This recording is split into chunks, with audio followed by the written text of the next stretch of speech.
بسم اللہ الرحمن الرحیم نحمدہ و نصلی علی رسول الکریم۔ السلام علیکم۔ یہ سلسلہ میں شروع کر رہی ہوں اللہ تعالیٰ کی رضا کی خاطر کہ قرآن پاک کا مختصر تشریح کے ساتھ ترجمہ آپ لوگوں تک پہنچاؤں، کیونکہ میرا یقین ہے کہ اگر مسلمان قرآن پاک کی ٹرانسلیشن پڑھیں گے، مطلب ٹرانسلیشن پڑھیں یا آپ عربی زبان سیکھیں، کسی طور یہ ممکن ہو جائے کہ آپ سمجھ سکتے ہیں کہ اللہ تعالیٰ نے قرآن پاک میں کیا ارشاد فرمایا ہے۔ اگر یہ ممکن ہو جائے تو میرا ایمان ہے کہ معاشرے میں صحیح اسلام کی تصویر ہمارے سامنے ہوگی، اور پھر کوئی بھی ہمیں گمراہ نہیں کر سکے گا، مختلف بدعات کو عبادت کہہ کر معاشرے میں رائج نہیں کر سکے گا۔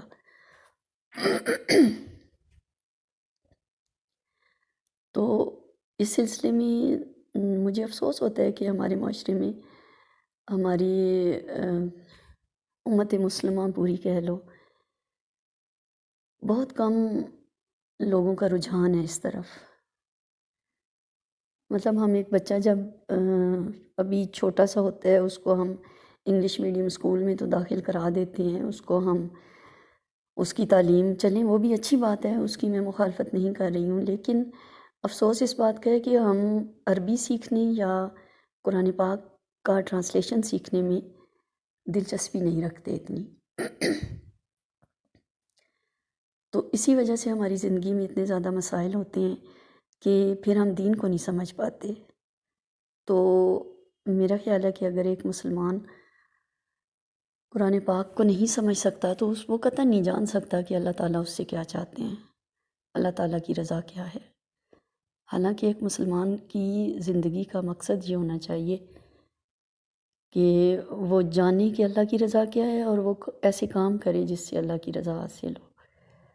تو جب ہمیں سمجھ ہی نہیں ہے، ہمیں قرآن پاک کی سمجھ ہی نہیں ہے، ہم تو پڑھتے رہتے ہیں کہ اس سے ایصال ثواب ہم کر دیں گے، یا اس طرح کے مقاصد جو بہت ہی ثانوی حیثیت رکھتے ہیں، ان مقاصد کے لیے ہم قرآن پاک کو پڑھتے ہیں۔ جو اولین مقصد ہے قرآن پاک کا، ہدایت حاصل کرنا، وہ مقصد ہم اس وقت تک پورا نہیں کر سکتے جب تک ہم قرآن پاک سمجھ کے نہ پڑھیں۔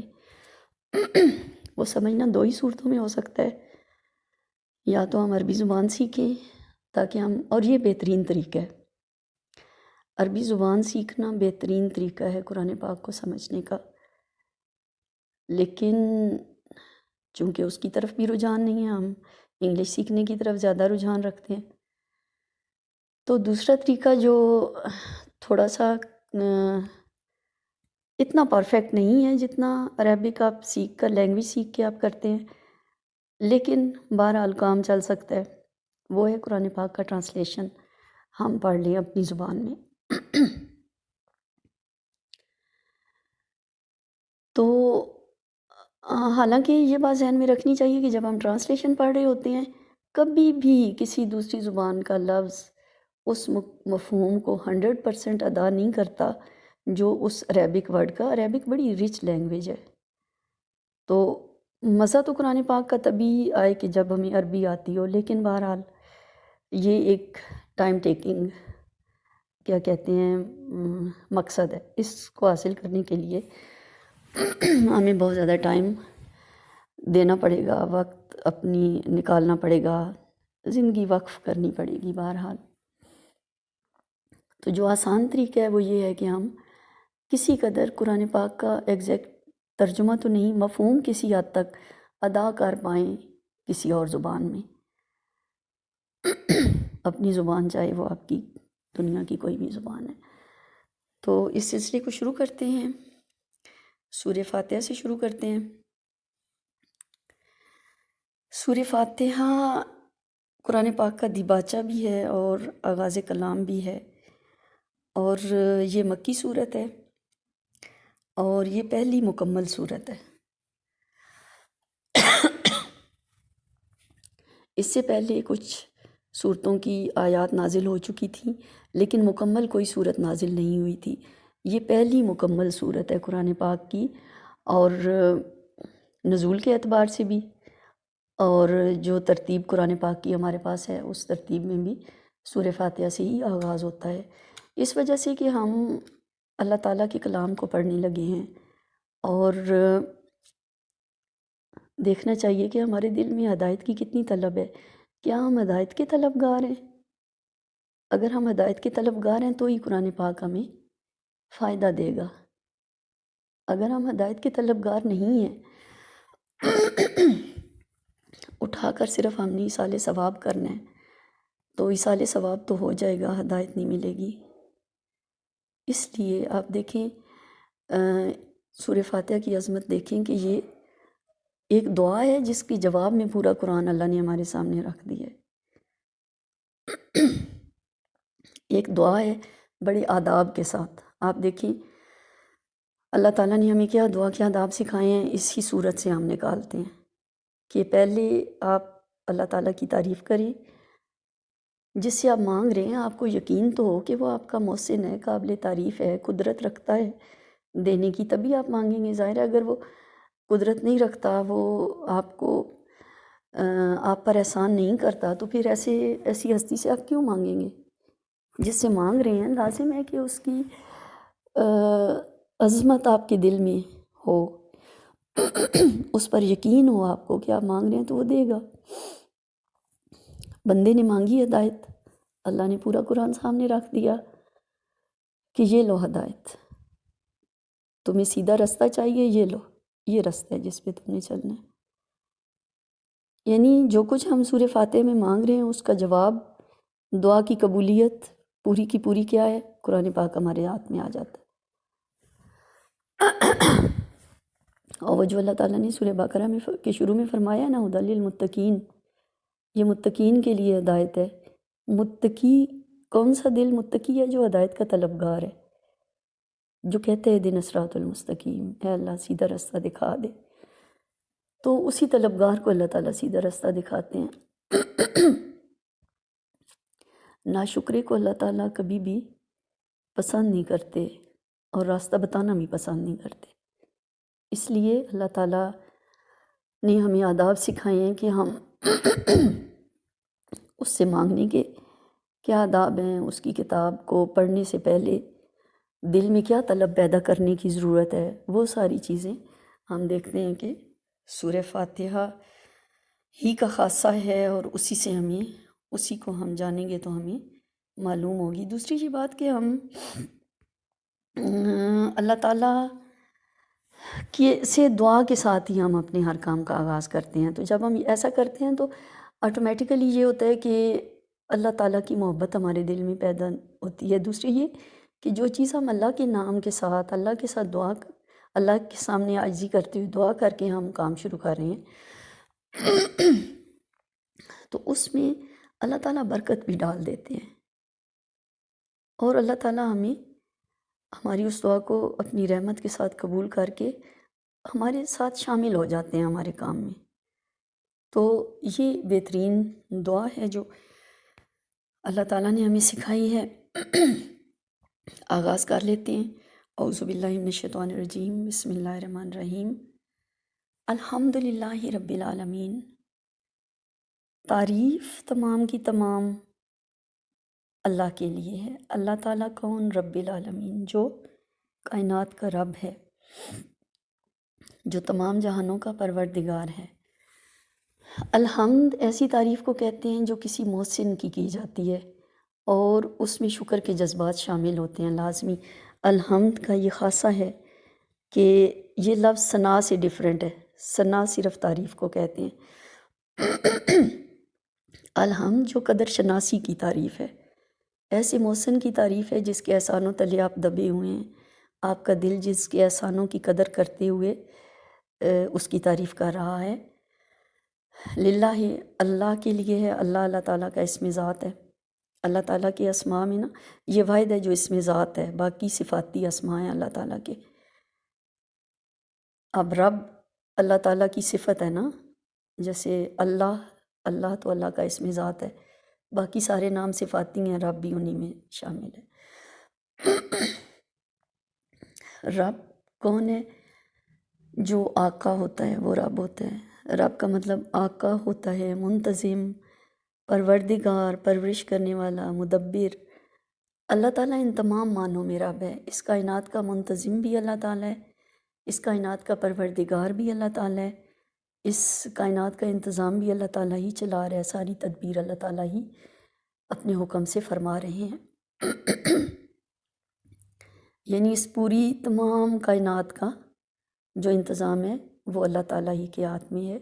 یہ دیکھو اللہ کی تعریف اپنی عاجزی کا اظہار ہے اصل میں۔ پہلے تو لفظ الحمد کا، اس میں یہ عاجزی شامل ہے کہ ہم اللہ کے احسان کی قدر کر رہے ہیں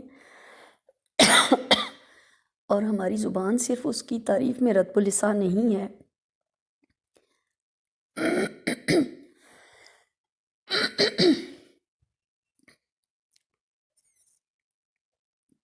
بلکہ ہمارا دل بھی اس کے احسانات کی قدر کرتا ہے، قدر شناسی کے جذبات سے لبریز ہے۔ الحمدللہ کا مفہوم یوں ہی ادا ہوتا ہے کہ ہم اپنے دل کو اللہ تعالیٰ کی احسانوں کی قدر سے بھرپور محسوس کرتے ہیں۔ اب ہم اپنے محسن کی تعریف کر رہے ہیں تو اللہ تعالیٰ کی یہ تعریف ہوگی، ٹھیک ہے۔ اللہ رب العالمین ہے۔ اب الحمدللہ رب العالمین، رب العالمین مطلب تمام کائنات کا وہ پروردگار ہے۔ تو کبھی میں اپنی زندگی میں اس کو کیسے رب العالمین، اللہ کو رب العالمین محسوس کیسے کرتے ہیں؟ کبھی آپ کو 100% یقین ہونا کہ آپ کا کوئی رب موجود ہے، کوئی ہستی ہے جو رب ہے، تو آپ کی زندگی کی ساری فکریں ختم ہو جاتی ہیں۔ پھر آپ نے پریشان ہو کے کیا کرنا ہے؟ آپ کے ہاتھ میں کیا ہے؟ وہی ہے جو انتظام کر رہا ہے ہر چیز کا۔ تو اس کی پوری کائنات میں میری کیا حیثیت ہے؟ میرے سارے کام بھی اسی کے سپرد ہیں، وہ رب العالمین ہے، وہ جانے تو اس کی رحمتیں جانے۔ انسان پھر تھوڑا سا بے فکر ہو جاتا ہے جب وہ اللہ تعالیٰ کو اپنا رب مان لیتا ہے۔ اسی لیے تو ہم یہ بھی دعا کرتے ہیں نا کہ اے اللہ میں تیرے رب ہونے پہ راضی ہوں، محمد صلی اللہ علیہ وسلم کے آخری رسول ہونے پہ راضی ہوں۔ تو اس میں بھی یہی ہے کہ آپ راضی ہیں اس بات سے کہ وہ آپ کا رب ہے، بس یہ بات کافی ہے آپ کے سکون کے لیے، اطمینان کے لیے۔ یہ بات کافی ہے کہ کوئی ہستی ہے جو رب ہے، آپ کی زندگی کا انتظام، آپ کی پرورش، آپ کا ہر کام جس کے سپرد ہے، ٹھیک ہے۔ تو آپ کو پریشان ہونے کی ضرورت نہیں۔ یہ حقیقت کہ آپ اللہ تعالیٰ کو اپنا رب مانتے ہیں، آپ کو بے فکر کر دیتی ہے، آپ کو اطمینان دلا دیتی ہے۔ وہ جو چیز ہے نا، الا بذکر اللہ تطمئن القلوب، جو دل اطمینان پاتے ہیں اللہ کے ذکر سے، وہ صرف زبانی ذکر نہیں ہوتا، وہ دل میں محسوس کرنے کی بات ہوتی ہے۔ جیسے میں آپ کو بتا رہی ہوں نا کہ اللہ کو اگر آپ رب العالمین محسوس کرتے ہیں، رب العالمین بھی، اور اپنا رب محسوس کرتے ہیں اگر، اور آپ اس کی تعریف کرتے ہیں، تو یہ اطمینان ہی انسان کو فکروں سے آزاد کر دیتا ہے۔ انسان کے دل کے لیے یہ اطمینان ہی کافی ہے کہ اس کا کوئی رب ہے جو انتظام سنبھال رہا ہے۔ میری زندگی کا بھی ہر ایک کا انتظام اسی کے ہاتھ میں ہے، اور اس کی عطا کے بغیر کچھ مل نہیں سکتا، اور اس کی عطا ہی پہ ہماری ساری زندگی منحصر ہے۔ اس کی عطا کو کوئی روک نہیں سکتا، اور جس چیز کو وہ روک دے وہ کوئی دے نہیں سکتا۔ بس اتنا سا یقین انسان کی زندگی کو بدل کے رکھ دیتا ہے۔ آپ یقین کریں کہ یہ چیز انسان کی زندگی کو بدل کے رکھ دیتی ہے کہ اللہ تعالیٰ جو چیز عطا کرنا چاہے اس کو تو کوئی روک نہیں سکتا، اور جو روکنا چاہے وہ کوئی دے نہیں سکتا۔ تو پھر ہماری پریشانیوں کا کیا حاصل، کیا فائدہ؟ بات یہیں ختم نہیں ہوتی کہ وہ رب العالمین ہے، وہ الرحمن الرحیم ہے، رحم کرنا اس کی صفت ہے۔ اب لفظ الرحمن اور الرحیم بھی ایسے خوبصورت عربی کے الفاظ ہیں کہ میں نے آج تک ان کا کوئی بھرپور اردو ٹرانسلیشن نہیں دیکھا کہ جو ان کے معنی کا حق ادا کر سکے۔ تو چونکہ ہم رحمان اور رحیم لفظ کو سمجھتے ہیں، اردو میں بھی بولتے ہیں، تو اگر اس کا ترجمہ یہی کر دیا جائے کہ وہ رحمان اور رحیم ہے تو میرا خیال ہے کہ بات سمجھ آتی ہے۔ اردو اتنی کچھ بہت زیادہ ریچ لینگویج نہیں ہے۔ عربی میں ایک ورڈ ہوتا ہے اور اردو میں ہم جب اس کا ترجمہ کرتے ہیں پورا ہمیں جملہ چاہیے ہوتا ہے۔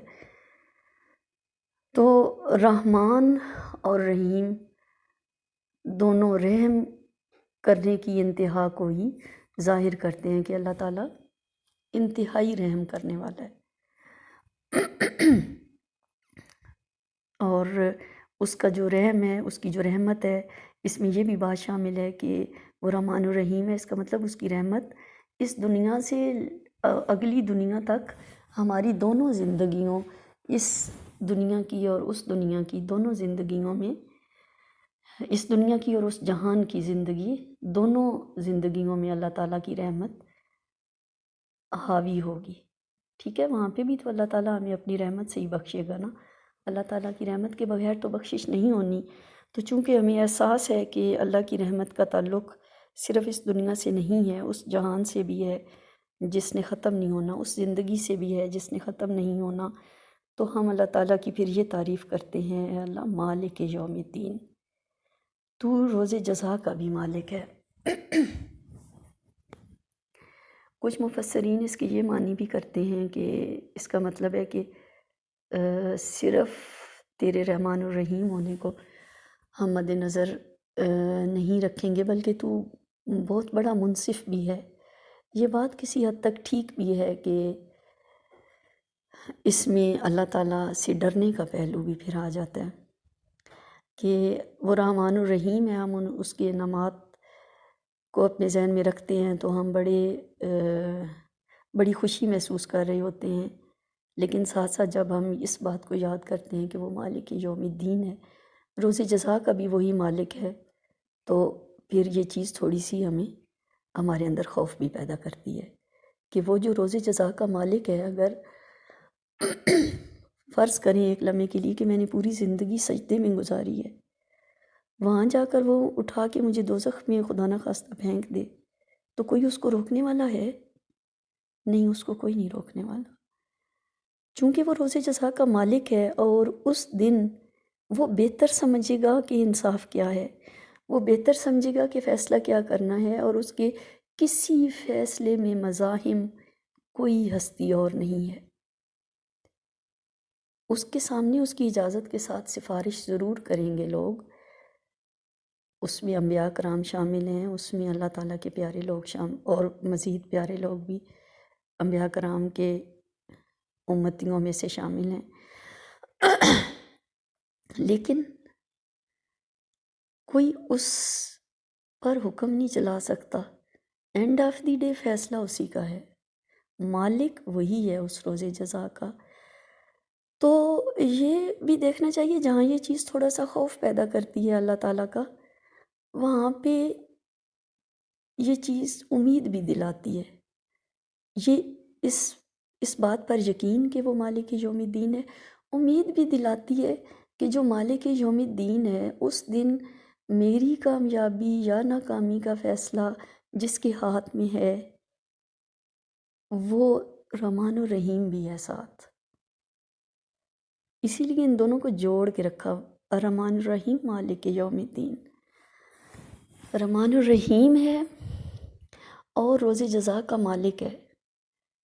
تو چونکہ روز جزا اسی کے ہاتھ میں ہے، وہ سزا دے دے تو کسی کی مجال نہیں، وہ جزا دے دے تو کسی کی مجال نہیں کہ پوچھ سکے کہ یہ کیوں ہوا۔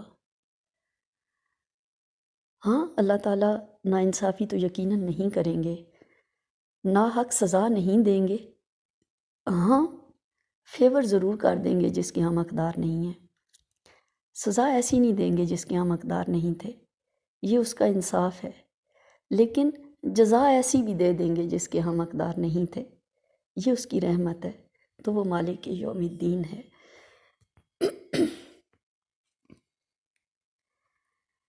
ایاک نعبد و ایاک نستعین، اے پروردگار تیری ہی ہم عبادت کرتے ہیں اور تجھی سے مانگتے ہیں۔ ایاک نعبد اپنی عبد ہونے کا اظہار ہے۔ عبد کس کو کہتے ہیں؟ عبد غلام کو کہتے ہیں۔ اور اللہ تعالیٰ کے سامنے ہمارا رویہ ایک غلام کے جیسا ہونا چاہیے، جیسا غلام کا رویہ آقا کے سامنے ہوتا ہے، وہ رویہ ہمارا اللہ تعالیٰ کے سامنے ہونا چاہیے۔ کیا ایک غلام کی یہ مجال ہوتی ہے کہ وہ پوچھ سکے کہ یہ حکم کیوں دیا گیا ہے؟ نہیں، قطعاً نہیں۔ اس نے جسٹ اوبے کرنا ہوتا ہے۔ اور ہمیں بھی اللہ تعالیٰ کے احکامات میں چوں چرا کی اجازت نہیں ہے کہ ہم کہیں جی یہ حکم کیوں دیے، اس کی جگہ یہ ہو جاتا۔ جیسے کچھ لوگ ہوتے ہیں بات کر رہے ہوتے ہیں کہ یہ ایسے حکم ہے، یہ ایسے ہے، ایسے ہوتا تو مطلب یہ اللہ نے ایسے کیوں دیا، وجوہات ڈھونڈ رہے ہوتے ہیں۔ بھئی آقا ہے، اس نے حکم دیا، ہم غلام ہیں، ہم نے اوبے کرنا ہے۔ اتنی سی بات اگر سمجھ آ جائے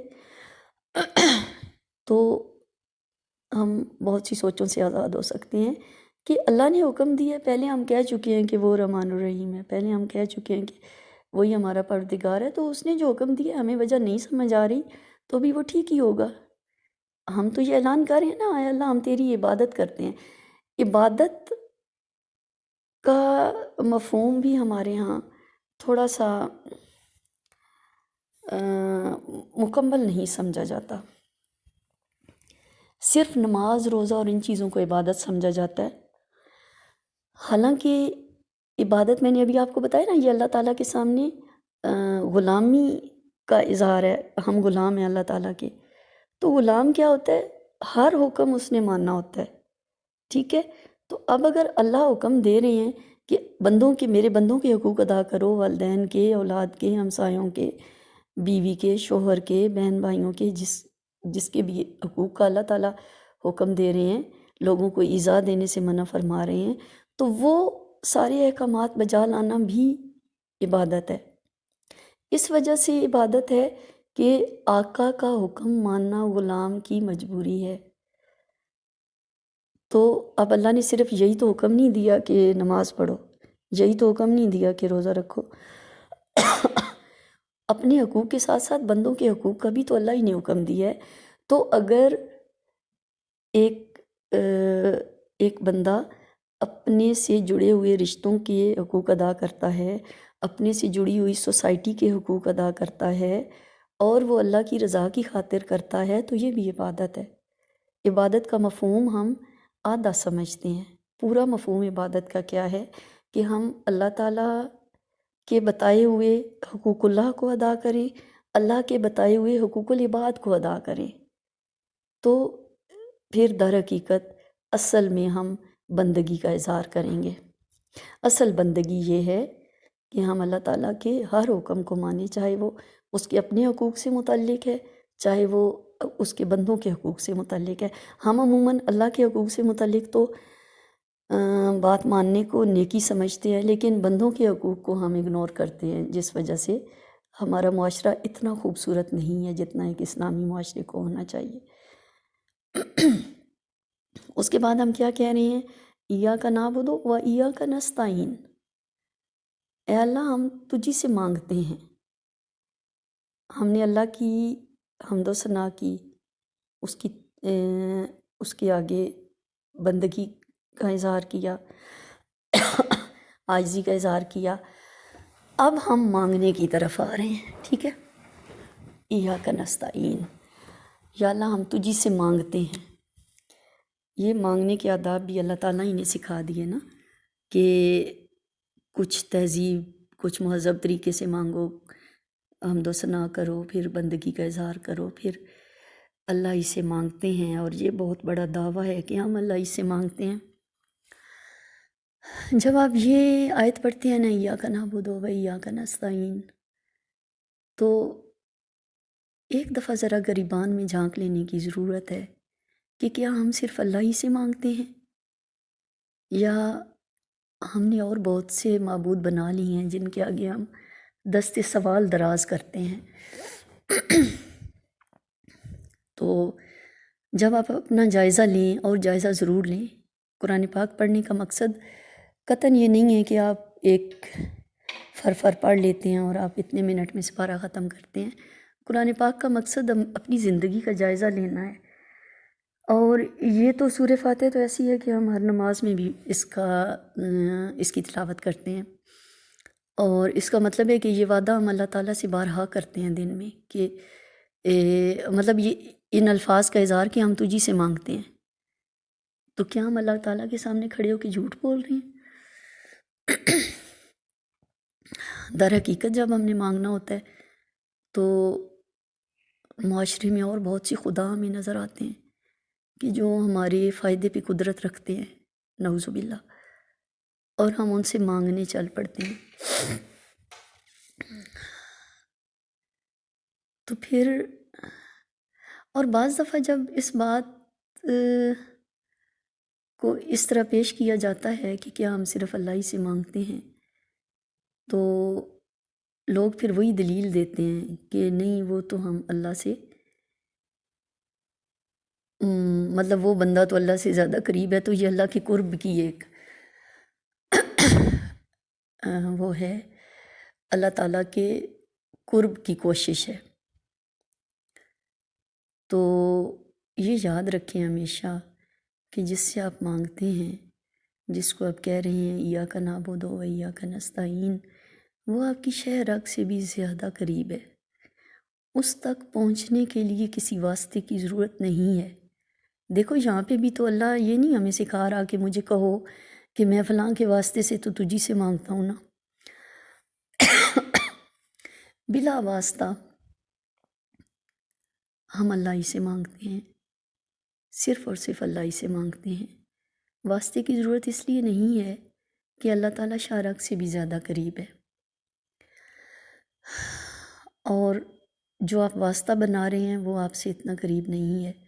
یعنی آپ اس کی مثال اس طرح سے لے لیں کہ آپ کے سامنے کوئی شخص بیٹھا ہے جس سے آپ کو کوئی چیز چاہیے، اور آپ اس سے مانگنے کی بجائے آپ 4 دن کا سفر کر کے کراچی پہنچتے ہیں، اور وہاں سے کسی کو کہتے ہیں کہ بھئی وہ اس بندے سے مجھے فلاں چیز لے دو۔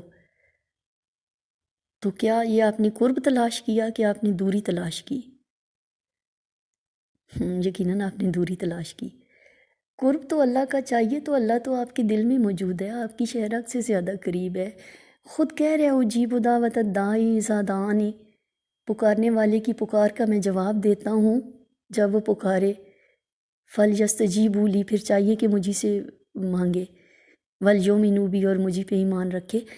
تو اللہ تعالیٰ ہمیں توفیق دے کہ ہم اسی سے مانگیں، اور ہمیں اپنی پناہ میں رکھے اس بات سے کہ ہم اس کے سوا کسی اور کو اپنا حاجت روا بنا لیں۔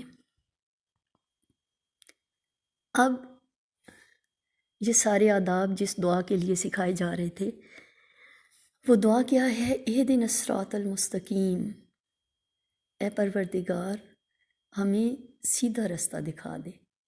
یہ وہ دعا ہے جس کا جواب ہے پورا قرآن پاک۔ ہم نے سیدھا رستہ مانگا تو اللہ تعالیٰ نے کتاب ہدایت ہمارے سامنے رکھ دی کہ یہ ہے سیدھا رستہ، یہ لو، پڑھو، سمجھو، عمل کرو اور دوسروں تک پہنچاؤ۔ اس کتاب کے حوالے سے 4 چیزیں فرض ہیں: پڑھنا، نمبر 1 پڑھنا، نمبر 2 سمجھنا، نمبر 3 عمل کرنا، نمبر 4 دوسروں تک پہنچانا۔ تو اللہ تعالیٰ ہمیں توفیق دے کہ ہم اس راہ ہدایت پر مکمل طور پر چل سکیں، انہی 4 کوششوں سے، اس کو پڑھنے سے، اس کو سمجھنے سے، اس پر عمل کرنے سے، اور اس کو دوسروں تک پہنچانے سے۔ یہ ہے وہ سیدھا رستہ جو قرآن ہمیں دکھاتا ہے، جو رستہ ہم اللہ تعالیٰ سے طلب کر رہے ہیں، اور ہم پھر ساتھ وضاحت بھی کر رہے ہیں کہ یہ وہ کون سا رستہ ہے، صراط الذین انعمت علیہم۔ یا اللہ تعالیٰ یہ وہ رستہ ہے، ہم وہ رستہ مانگ رہے ہیں جو ان لوگوں کا رستہ ہے جن پہ تو نے انعام کیا، وہ جو تیرے انعام یافتہ لوگوں کا رستہ ہے، یہ وہ رستہ ہے کہ جس پر چلنے کے بعد وہ تیری طرف سے انعام و اکرام اور جزا کے ہی مستحق ٹھہرے۔ غیر المغضوب علیہم ولا الضالین، جو معتوب نہیں ہوئے اور بھٹکے ہوئے نہیں تھے۔ مطلب ہم ان انعام یافتہ لوگوں کا ذکر نہیں کر رہے جن پر عارضی طور پر دنیا میں تو نے انعام کیا تھا اور بعد میں وہ تیرے معتوب ٹھہرے اور گمراہ تھے، بلکہ ہم ان انعام یافتہ لوگوں کا ذکر کر رہے ہیں۔ یا اللہ ان کا رستہ ہمیں دکھا جن پر تو نے اخروی زندگی میں انعام کیے، جن پر نہ ختم ہونے والے انعامات کیے۔ یہ جو دنیا ہے نا، اس میں ہمیں بہت سے انعام یافتہ گمراہ لوگ نظر آتے ہیں، لیکن آخرت میں وہ بھٹکے ہوئے و معتوب لوگوں میں شامل ہوتے ہیں۔ تو یہاں پہ یہ کہہ کر غیر المغضوب علیہم ولا الضالین، یہ کہہ کر ہم نے مزید وضاحت کر دی کہ یا اللہ ہمیں ان لوگوں کا رستہ دکھا دے، اس رستے پہ چلنے کی توفیق عطا فرما دے جس پر چلنے والے تیرے ہمیشہ ہمیشہ کے لیے انعام یافتہ لوگوں میں شامل ہیں۔ وہ ایسا انعام نہیں ہے جو تو نے دنیاوی زندگی میں تو ان پہ کیا تھا، لیکن اخروی زندگی میں پھر معتوب ہو گئے۔ وہ ایسے لوگ ہیں جو دنیا اور آخرت میں تیرے انعام یافتہ لوگ ہیں۔ اللہ تعالیٰ ہمیں قرآن پاک سمجھنے کی اور اس پر عمل کرنے کی اور دوسروں تک پہنچانے کی توفیق عطا فرمائے۔